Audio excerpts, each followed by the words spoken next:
On the first day of Christmas, the Juliana was slowly returning to Earth. Letters from children from all over the world would soon be coming in, and in the belly of the Juliana laid endless amounts of raw materials from other planets across the universe.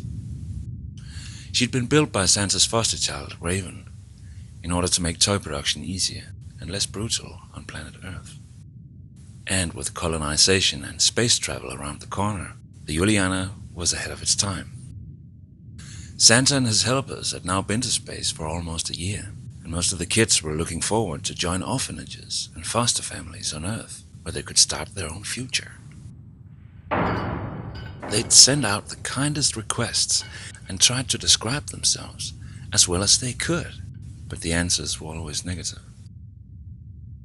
The kids couldn't reveal the location of the Juliana, and since deep space travel didn't officially exist on Earth, there was no way they could explain where they'd been or who actually took care of them.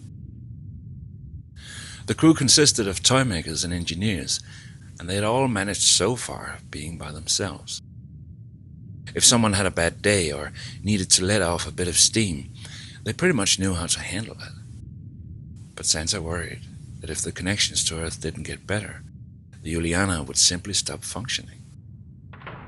They'd all had high hopes that by traveling into deep space, they'd one day meet some interesting beings, and that they could perhaps be part of other civilizations. But it just hadn't happened yet. Raven felt responsible too. As much as she'd wanted to help out Santa, she felt she'd really made a construction error. Raven wanted to make sure the kids would have a better chance of returning to Earth. They had a world down there waiting for them, whether they wanted to or not.